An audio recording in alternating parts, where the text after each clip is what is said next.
Hello and welcome back to another episode of the Cardboard Herald, my chance to talk with creative gamers and game creators. Henry Audubon. I'm in your current home city of Philly, post PAX Unplugged 2022. Welcome to the show. Yeah, we're on the other side of the whirlwind there for that weekend, but it was a pleasure, and Philly's welcome to have you. Yeah, so as I understand it, you're not native to Philly. This is like a new thing for you to have moved here? I moved here about 3.5 years ago before kind of the world descended into chaos. Where are you originally from? Well, I was born in Ohio, but moved pretty early on to Vermont. So I really grew up in Burlington, Vermont, went to public school there, and then left Vermont to go off to college. And then after that, lived around the country in various places, but kind of returned to Philly actually partially due to PAX Unplugged. I was heading to the first one and stayed in an Airbnb in Chinatown and really liked the vibe of the city. And then when it came time to pick a new spot to live, Philly was on my radar. And it's great to have a home convention, Yeah. It makes things easier to be able to stay in your own bed and walk home and have all those comforts. So yeah, well, it has a good design scene here too, and like Greg Loring Albright is always proselytizing Philly, right? He's trying to get everyone to move here, even though he's not currently living in the city. It's a shame, but it's always in his heart. So, is that part of the development and inspiration for getting into parks? Because that's where I first encountered you, was parks as a design, and then meeting you at PAX Unplugged previously in yesteryears, and like you've been all over the United States. Was that like a passion project for you? Well, I was living in Nashville, Tennessee when the Parks project came up. And really that all started because 59 Parks print series, the poster collection of the national parks, wanted to collaborate with Keymaster Games. They were big fans of campy creatures. Oh, yeah. And I happened to be developing a different project with Keymaster at that time, and they kind of offered it to me to give it a shot to design this game about hiking through the national parks. So for me, the project was a lot about channeling what I love about hiking. I'm a person, I don't drive at all. I love to walk, whether through the city or through nature. I love to just be on foot, and it's just a great way to keep my mind active. It's just thinking while I'm on the go. And so I tried to channel a love for walking into the game, and just memories from the natural beauty of Vermont. Certainly tried to, channel some of that energy as well.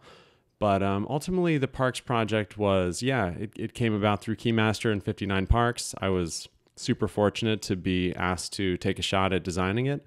And it was really only through the success of the Parks Kickstarter and then the kind of subsequent success of the game that I was able to move from Nashville to come up to Philly. So yeah, Parks kind of marked a transition to Philly for me. Parks is, to me, it's like the perfect blend of ease and tension, right? Like as you move forward, you are always facing consequences no matter what space that you're going to. And I know it's not the first linear worker placement, but was that the idea from the very beginning? Well, when they first asked me to take a crack at designing the game, they actually wanted a pure card game at first. It was going to be a tuck box with no additional components. And so for a while when I was working on Parks, it was just a matter of how to make an interesting card game that really highlighted the art and featured it in the right way. And so for quite a while, I was working on card game versions of Parks, but then eventually they decided to just make a traditional playing card deck using the Parks art for face cards. And then so they returned to me and said, hey, we actually want to expand the scope of this strategy game project and make a fully fledged Parks board game. And so when the project pivoted to be more of a proper board game, I started experimenting with things and pretty quickly landed on the kind of modular trail and paused at a site for a moment, taking in the scenery. Other times they're rushing ahead. And there was something about it that just spoke to the start and stop pace of hiking. Was there at any point any discussion of it being too complex? I mean, I don't find it to be a particularly complex game, but partnering with, a non-board game company who wants something to represent this experience, it is a robust game. I think that's a fair term to say. And then, of course, Trails came along later. Was there ever any sort of dynamic of like, is this too complex for a casual audience where this may be their first board game? There were a lot of ideas for parks that were left aside or left on the cutting room floor, so to speak, during the development process of the game. We were always mindful of like wanting to make sure that it's accessible. It's the kind of game that you can play with your family members, introduce new people to modern hobby games. We wanted it to be something that people could feel good about giving as a gift to people who maybe aren't enthusiast hobby gamers. So yeah, that was on our mind throughout. And what we've tried to do is make it so that the expansions to parks like take it up a notch for people who are really into hobby gaming and want a little bit of a deeper experience. Like the Nightfall expansion adds additional camping sites on the trail and just a lot of texture from that. And then we have, as you mentioned, trails as a more like introductory product where if people just want to get their feet wet and dabble in strategy games, like you can start with trails and then see how you go with that and step up to parks. And so that's kind of the transition that we hope that players can go on, of trails to parks to Nightfall and beyond. Well, this convention that we just did is a special convention to you, or at least from the outsider perspective. Right. I can't speak for exactly how you feel, but to me, this is a whole different ballgame than from when I first met you maybe 4 or so years ago. Because at that time, you had parks and, it was a respected game. You had a couple other games in development at the time. But now you have several games that have been signed that are on the BGG hotness that people are really excited about. You had an announcement. It's called Defenders of the Wild. Defenders of the Wild. Okay, yeah. So you had Defenders of the Wild, and that was with Out of Order games, right? With That's TL. right. Yep, okay. Exactly. Yeah, so how did you end up connecting with TL on this? Well, Tim, as I know him, is a friend of mine who also lives in Philly.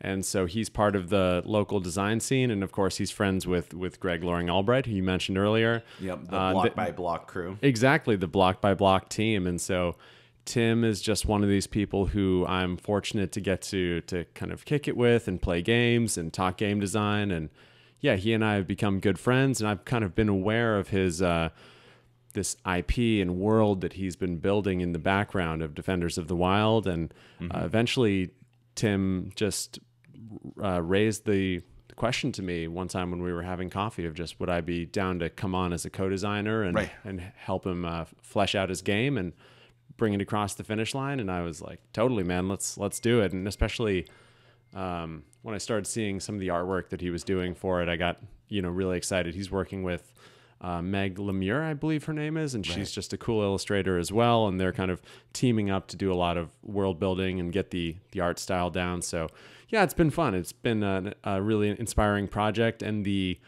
reception that we've got to the announcement has been incredibly encouraging and has exceeded our expectations. We thought it was a cool, it's like we're working on it and we think it's a cool game, but you never know with these things. Like, are other people going to respond to it well? Will it resonate with the audiences out there? And so far, Defenders has been getting an awesome reception at PAX. Well, it has an aesthetic completely unlike any other woodland forest critters, anthropomorphized presentation that I've seen in the past. Like we've had the red wall thing. Of course, Root looms heavy in the hobby, but to see like early 20th century aesthetic and this revolutionary anti-colonialist bent, or maybe not even colonialist, just revolutionaries fighting against these looming oppressors. One of the things I thought was particularly interesting about the illustrations was seeing all the prosthetics that some of the woodland creatures had. I know that you're not the originator of the setting, and you're also not the illustrator on the game, but is that prosthetic aspect to it, the taking on parts of the oppressor almost in a metaphorical or symbolic sense, do you think when co-designing this game about like deeper thematic connotations and like anti-authoritarian connotations, revolutionary anti-colonialist connotations, like you're getting into a different ball game when you're going over to out of order games. Absolutely. I mean, that's part of the brand and the whole aesthetic over there is resistance and political popular uprisings and standing against invasion and kind of holding your ground. And so this is a game about animal heroes who are defending their habitats from mechanical invaders. And there are, people can draw their own conclusions about the politics. I mean, I think that that's part of the beauty of games is that we give people a system and some pieces to push around with some rules, and then emergent things happen and it tells its own story. And so it's not meant to be too prescriptive in terms of this specific thing, but yeah, this is a game about defending from invaders from afar, and it's has obviously some environmental themes to it, of kind of anti-industrialism, of these are kind of technological mechanical forces coming in. And in terms of the prosthetics, I mean, we're trying to take this in a bit of a darker direction than a lot of the other anthropomorphic animal games that are out there, and we're trying to show that these people are they've been affected by war, by hardship, and that there's a certain we're trying to get a little gritty with the tone of all this. And part of the game is choosing, each player will be asked to choose one of the 4 factions to represent during the course of a session of play. And each of these 4 factions has a very different approach to how they think the conflict with the machines should be handled. So, for example, one of the factions, the Sect, are very interested in repurposing the machine parts to augment bodies and almost taking it in a bit of like a cyberpunk, but maybe earlier technologically more of a steampunk kind of direction of, using the machine parts to augment themselves. Whereas other factions would prefer to take a more wild and naturalistic approach, like the Coven, for example. They're an order of witches and druids and people who commune with the spirits of nature and maybe wouldn't be early adopters of cybernetic arms and this kind of thing. But so there are differences of opinions amongst the factions and the defenders, and that's part of what we explore in the game, is that even in these popular uprising movements, there are still some internal misalignments of perspective and just people seeing the world differently. And so we try to capture that in the game a bit. And that's part of the competitive nature of the game, right? Because it can be played cooperative, where all of the asymmetric victory goals that the different factions are working towards, you have intersectionality. Like you're invested in helping the others because that's how you're cooperatively going to win. But when you play competitively, you only have to meet your own victory goal. The rest of the woodland factions be damned in the face of the mechanical oppressor. Yeah, well, it's really about what is the future of this region where this conflict is breaking out. And each faction wants to bring about its own future from this time of turmoil. You're basically zooming in on a flashpoint moment where the future hangs in the balance. And so it's not a matter of everyone else be damned, but it's a matter of whatever faction prevails will see their future come to pass, and that's the timeline that they want to live on. So perhaps there's more, machines being used and more technological progress if the Sect are able to prevail over the Coven, say. But yeah, you're right to point out that there's also a cooperative way of playing where all of the factions can sort of put aside their differences. They still need to achieve their own victory conditions, but it's not mutually exclusive in the way that the competitive mode is. What did you bring to the table? Like, Tim had this game that he was working on, this big passion project for him. He's been doing some of the illustration. He's partnered with another illustrator. He came up with this world, started fleshing out this design. But when you got in at whatever stage that you did, like, what do you feel like you most influenced in the game? Well, Tim has been working on this game for years, from game design to world building to illustration. And so when I came onto the project, part of what my role was to kind of clarify what is our vision for this game moving forward of all of these versions and all of these just swirling possibilities, which is the right one for us to lock down and move forward on. So a lot of what I did was processing Tim's ideas and bringing a few of my own, just notions that came about just during the process of reflecting on what Tim had already done, and just deciding like, hey, I think this is a really resonant direction. This is seeming extremely cool to me. Like, let's take things here. Right. Part of it also was just, there were a lot of open questions about the game when I came on board, and it wasn't solely through me, but it was through discussions that Tim and I had that we were able to clarify and find answers to some of these open questions. Like, for example, who are you playing when you play this game? For a while, we were wondering, like, are you people who are defenders who live in the region, and maybe that these 4 factions, like the Sect and the Coven and others, are kind of third parties that are interacting in the world, but you're not representing them particularly. There were a lot of different possibilities of how everything could be, and that's one of the things you learn working on a bunch of games, is that when people play games, in the end, it's like they're getting a box and everything is self-contained with the rules all resolved. But when you go through the journey of making a game, you're seeing that there are just hundreds, if not thousands, of possible roads you can head down. And it's just a matter sometimes of using whatever reasons you can come up with or whatever intuition you can muster to try to say, like, this is of the many roads, this is the one. And so, yeah, there's still, I will say, like a lot of open questions in the design, and Tim and I are still meeting regularly to just like work on the game and make sure it's as cool as possible for when it finally comes out to people. But yeah, I've just tried to offer my perspective on any and all questions that were open when I came onto the project. And yeah, working with Tim has been super fun. So we're going to keep going and try to make something really special for people. You have, as I said, a couple designs that are coming out with several different publishers. You got it's Cosmoctopus. Oh, yeah. Then that had a successful Kickstarter. You have Floe upcoming. That's right. Floe is kickstarting what, spring of this coming year? We are pushing to get it all ready for a spring Kickstarter, likely late in the spring.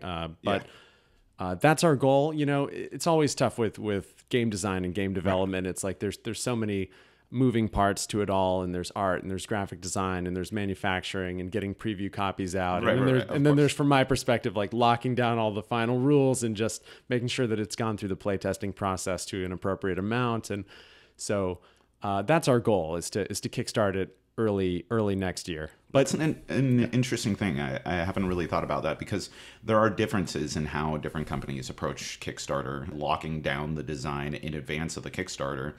And then there's some companies who will kickstart a game with like a very early build and acknowledge that part of what we're paying for, what we're funding, is the development and the continuous design of this game. I think most famously, that's probably like Frosthaven, which went through tons of iteration, and Gloomhaven as a predecessor. But I think Frosthaven itself evolved much more from the original vision to the final version in that post-Kickstarter cycle.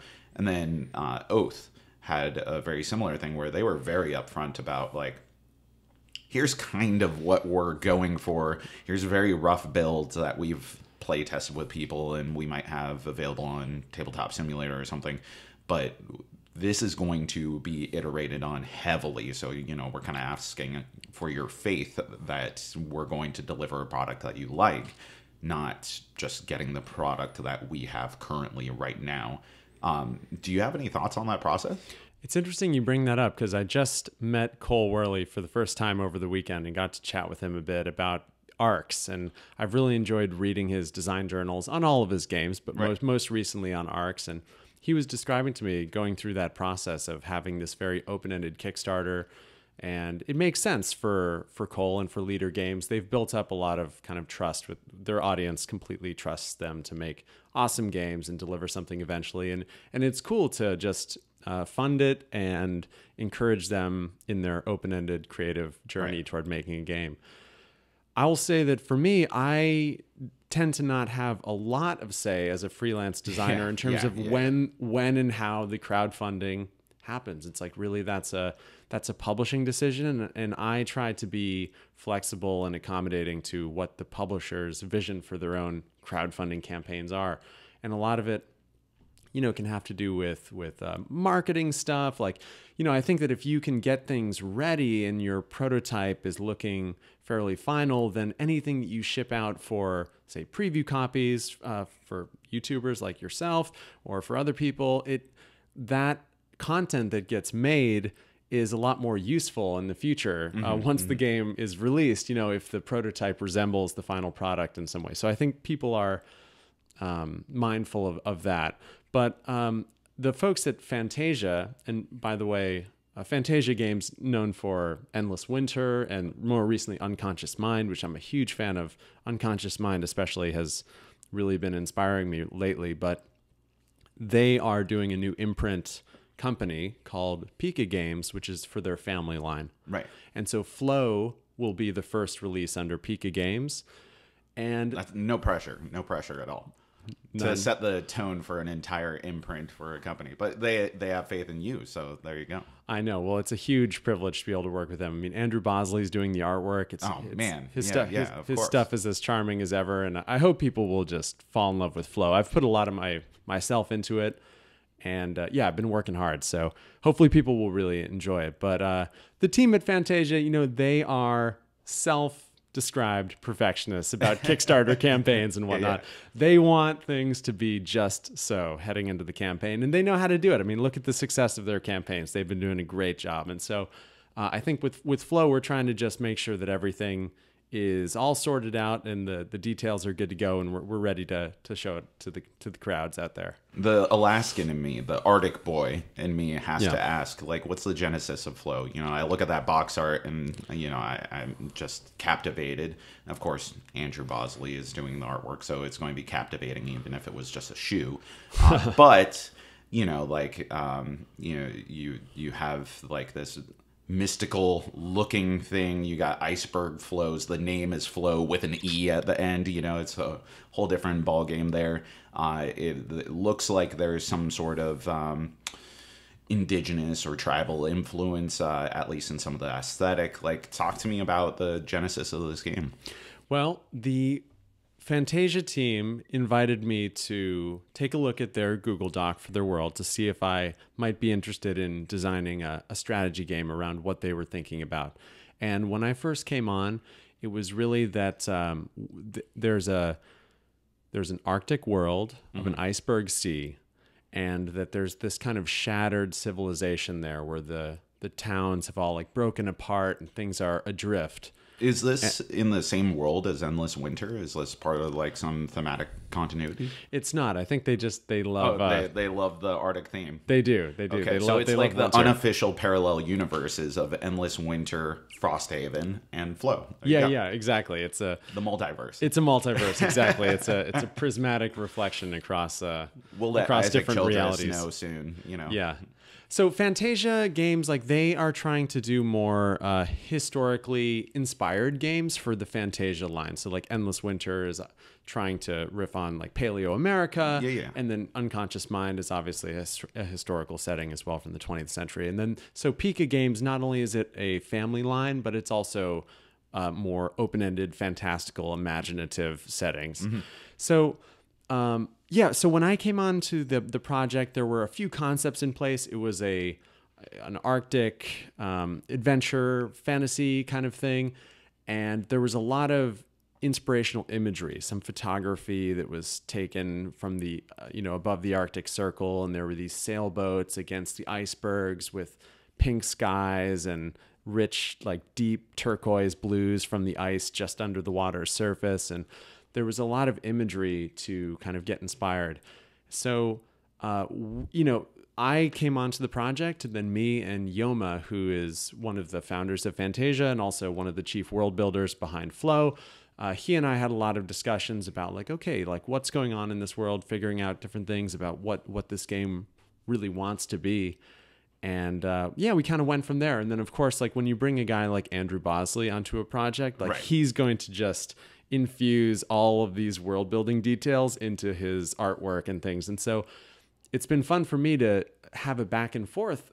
Andrew and I are almost having a conversation in an indirect way, making this game, because I'll have certain concepts that I design, and then we'll say, hey, okay, so we need a batch of say, restaurants in Floe. They're famous for their noodles, which I can mention in a sec. But what I wanted to get to is just that Andrew will pass back artwork that then makes me reevaluate some of the details of my design decisions, because I want to tweak things to like amp up what Andrew did. And so it's like it's almost this back and forth conversation. But one world building detail that I'll mention about Floe, just speaking to the noodle bars there, is that one of the main staple food sources is this fire kelp plant that grows underneath the water in these like underwater forests. It's this red kelp, and people harvest it and they boil the kelp in water. And when they do it, the red spice all leaves the kelp and infuses with the water to make a rich and spicy broth.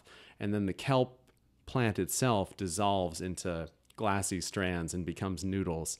And so we kind of riff on the whole like ramen bar, just kind of like noodle shop, soup vibe, where part of this game of what you do and part of the rhythm in this game is to leave the warmth of town and go out on adventures across the iceberg sea. You might be sailing around. You might be going deep underground into caves and finding crystals. You might be making maps or interacting with fairies who can enchant your items. And there's all manner of things to discover across the ice, but you generally get colder as you do so.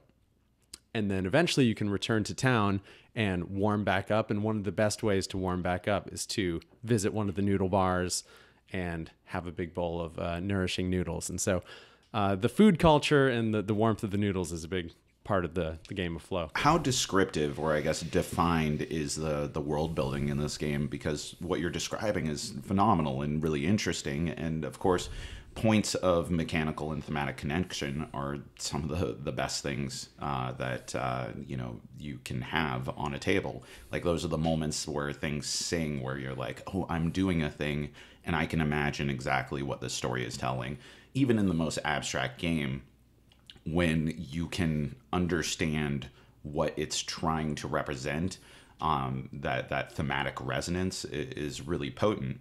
But is this more like ambient storytelling? Is there going to be a card that explains that the noodle bars sell this fire kelp and the fire kelp is, harvested from this forest that's under the water? Or is that just something that you, the designer, the artist, Andrew Bosley, you guys know, and that's woven into the game, and is just more ambient, that is a detail that informs how you project the world without necessarily describing it outright? Floe is more about playing than reading, say. Right. I mean, it's not a narrative game where we're going to be giving you blocks of text to read through specific stories where we'll tell you beat by beat like what's going on. It's more like we want you to get lost in Andrew's artwork, in the gameplay. I mean, just in the gameplay, you will be sailing out, harvesting kelp yourself, bringing it back to town, turning in your kelp at a restaurant where then a dish will get prepared for you and you'll get to make a selection there at the restaurant. And then your capacity to be warm, which is like an equivalent of our kind of health system in the game. If you can imagine like a classic adventure game, expanding your max HP or your max hearts or whatever it is. When you visit these restaurants, you increase your capacity for warmth.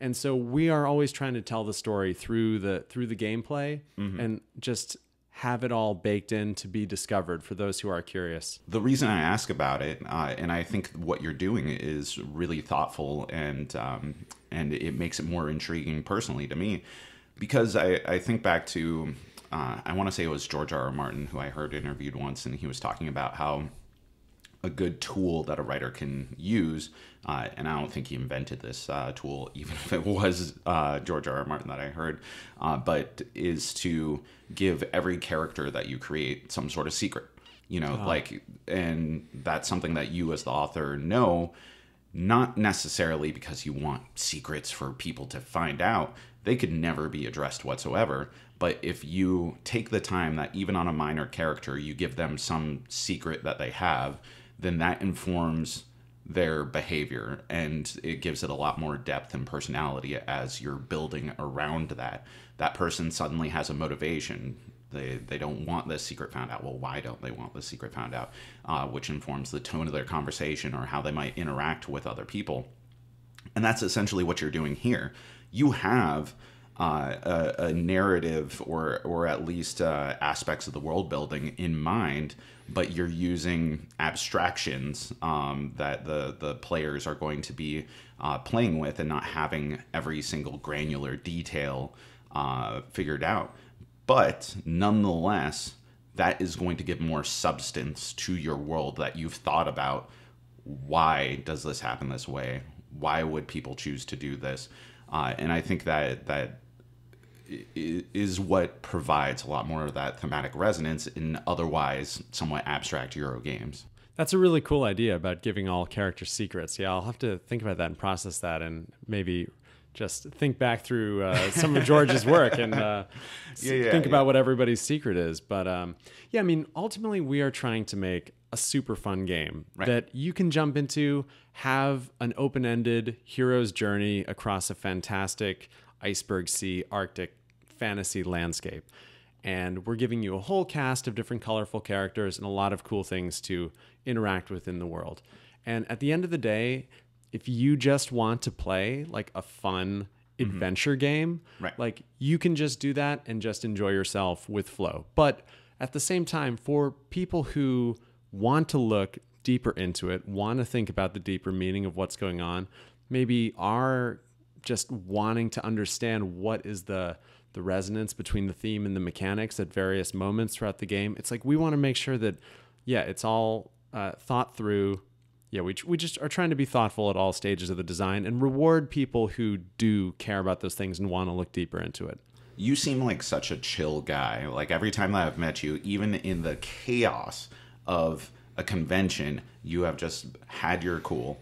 And I gotta ask, like, let's take Floe, for example, or if you want to address with an already published game, what's the most frustrated you've been with one of your designs where you have some sort of obstacle that you just can't overcome, that ultimately sounds like you did because you've had successful games and now you have other games that are getting published? But like for any creative endeavor, sometimes you just run into roadblocks where you get, how am I going to overcome this? Or, have you questioning, are you even going to be able to pull this off in the first place?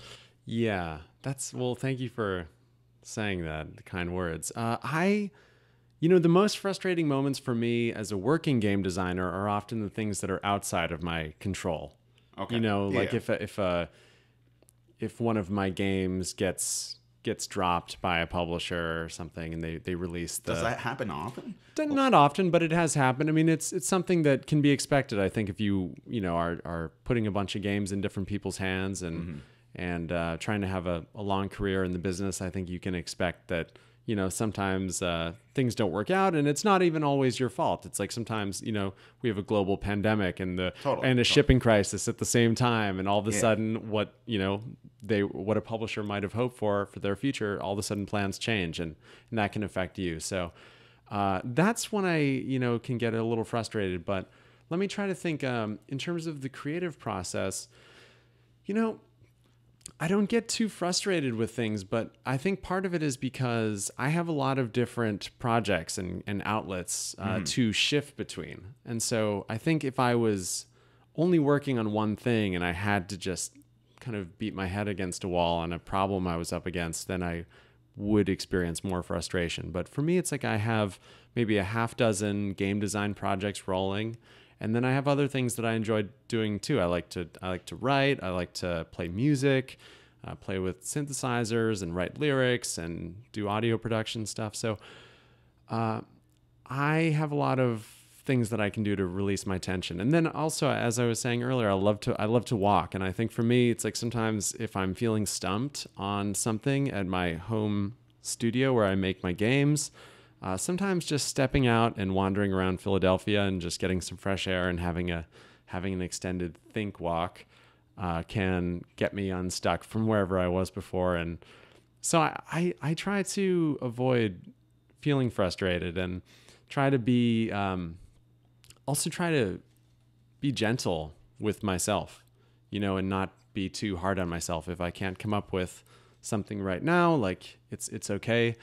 I think it's better to be more relaxed as a creative and not beat yourself up about everything. So I try to be a bit gentle with myself in that way and not get too worked up. Well, thank God one of us is doing it. Because over here, throughout my entire creative life, whether it's podcasting, music, illustrations, whatever it is that I'm trying to do, man, run into some roadblock, even if I can deviate, even if I can go on a walk in the gorgeous Alaskan landscapes, it's just like, oh, man, why am I, come on, I gotta overcome this problem. I need to absorb some of your Zen energy. Yeah, you could try picking up a meditation practice. There we go.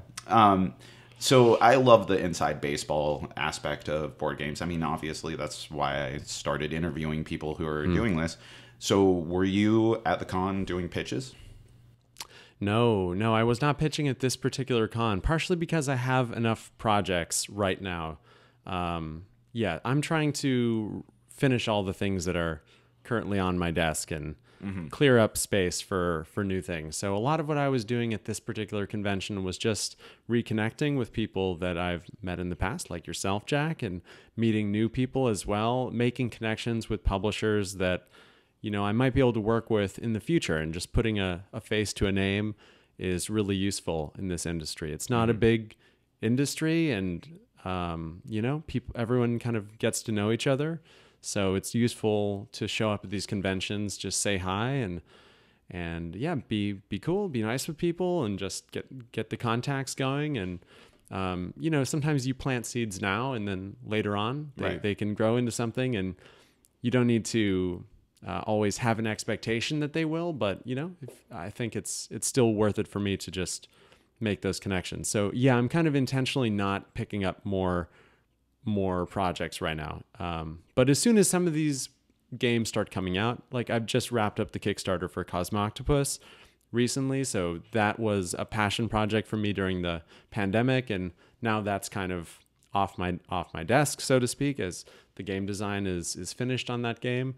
So that's one thing. And as more things start resolving, I think then I will start to begin to pitch again and take new projects. And you're thoughtful as a creative individual. I mean, you mentioned earlier your music, writing lyrics.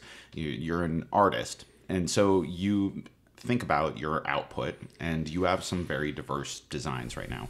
But when you think about a musician, I'll take it back to music.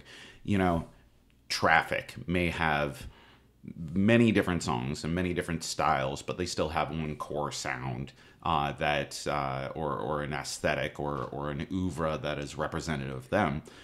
What do you think is your aesthetic or oeuvre, like the core thing, where if someone was playing a game and they didn't see the designer on the box, they might go, this might be a Henry Audubon game? Yeah, that's interesting, because I think that there have been some common threads running throughout my early work, especially from Space Park to Kingswood to Parks, and even to Trails. There's a lot of family resemblance between those projects in different ways. Of like, I tried to go for kind of a modular map with very clean action selection that's happening over top of that map, and then some resourcey kind of management with some light engine building, funneling into some contract fulfillment and some race for points in different mixtures.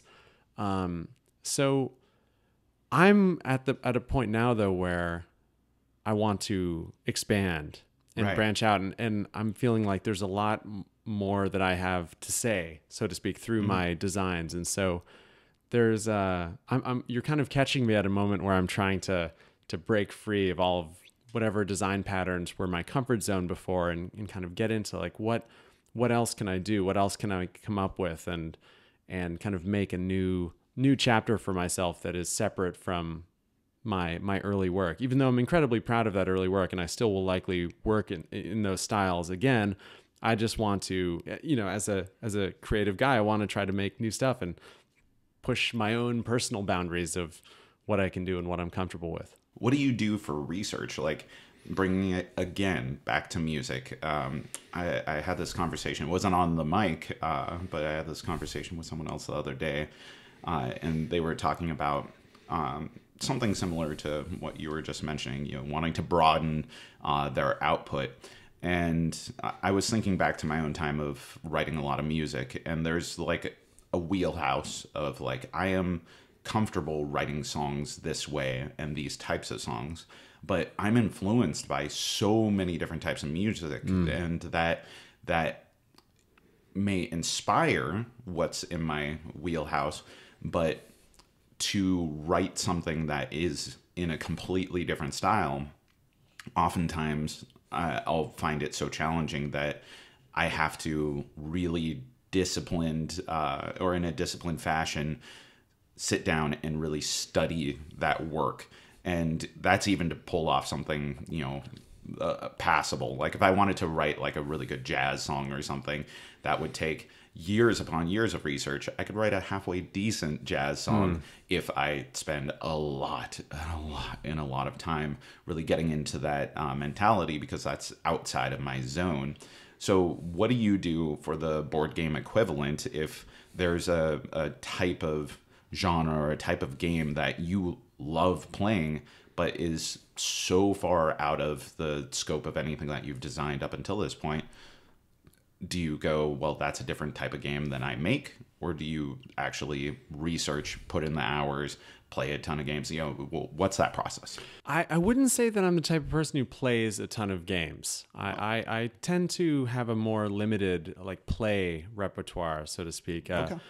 And I tend to find games that I really love and then kind of go deep on those games. Like as a kid, I played a lot of role-playing games, a lot of Magic the Gathering, things that were just kind of endless universes that you could... Hobbies into themselves. Yeah, exactly. Like a whole lifetime could go into just like swimming around in the Magic cards and just seeing all the combinations. And so that's a little bit more my style. And so like I'll give you an example of a game that I love, which is Dune Imperium. Mm-hmm. Yeah. And actually at PAX Unplugged, I got to pick up the Immortality expansion, which I'm excited about. Get your axolotl tanks going. Yeah, exactly, man. So to take Dune as an example, I'm not trying to make like a deck building worker placement game, or something, but in playing Dune, I'm reminded of just the high bar of like where games can go, how good games can be.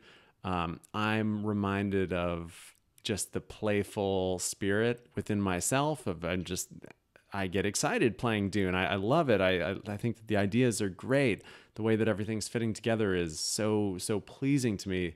And so for me, I'm still learning from Dune Imperium, playing it over and over again. I've been watching some YouTubers who are into the Dune competitive scene, and they're organizing tournaments, and people like, I'll shout out Hidden Assets and Orsky, who are two YouTubers who are making tier lists and guides of talking about really interesting things that help me as a game designer, honestly, because they'll discuss a topic like, say, the importance of turn order, and they'll discuss like why actually certain leaders benefit from being in certain positions in the turn order. Like if you're in the third position, you might have an advantage because by the time the 8th round comes around, when the really high stakes combats start coming out, you'll be the last player in the turn order, and then you'll be the last into the conflict, which is an advantage. And thinking along those ways, like, I don't know that I would have come up with that idea on my own of, wow, a third player advantage. It's like we have a lot of like, balancing for player order and the first player advantage. But through these people who have done deep dives on Dune, and through my own just interest in the depths of Dune Imperium, I've been able to learn a variety of lessons just about game design. And anyway, so that's one example. So I love to learn about games, and I tend to be more of a deep diver on these things rather than playing every single thing. But at a convention like PAX, I mean, it's a great opportunity to get exposed to new stuff. And I did play some weird little games. My friend Corey Thompson, who does the Dice Tower News podcast, he introduced me to a game called Texas Showdown that was like a little trick-taking game that he had to acquire from Germany, and it's only in German, small print run, and it just, they slapped on this Texas theme onto these cards of like, cowboy boots and pistols and stuff. But it was such a great little trick-taker, and that got me thinking a lot about like, wow, maybe I want to try like making some lighter card games and almost returning to what the design project for Parks originally was. If like maybe there's a really cool card game that I could make. So I'm open to learning from everything, but in just terms of my habits and my appetites as a gamer, I tend to like find things that I truly love and explore them as deeply as I can. Those small games, sometimes less is more. Like, do you find that bigger projects are come easier to you? Like, for example, the parallel between Parks and Trails, was one of those particularly easy versus the other? Or I don't think either of them would have been easy, but easier. Well, Parks was a longer journey to design than Trails. And so in that there's more going on in Parks. And so in that way, maybe it is a little bit more difficult of a design for me than Trails. Part of, an interesting bit of background about Trails was that game was designed in roughly 2.5 months. Wow. Where we were working under some pretty tight deadlines because we wanted to get things onto the shelf at Target, and Target, they're great partners, but they're very specific about like when things need to be ready, for whatever season the game is launching. And so what I had for constraints as a designer was like, hey, we need a game that fits in this box, that's $20, that uses this artwork, and it needs to be ready rather soon, Yeah. And there's pros and cons to having those kind of constraints. I love a project like Cosmoctopus that it was very open-ended. It was a passion project. I just let my creativity rip and just take me wherever it took me, But for a project like Trails, it's a little bit more constrained, and that can be helpful because it gives you some anchor points as a designer. Like I knew that I couldn't have a giant board, for example. It's like it needs to fit in this box. So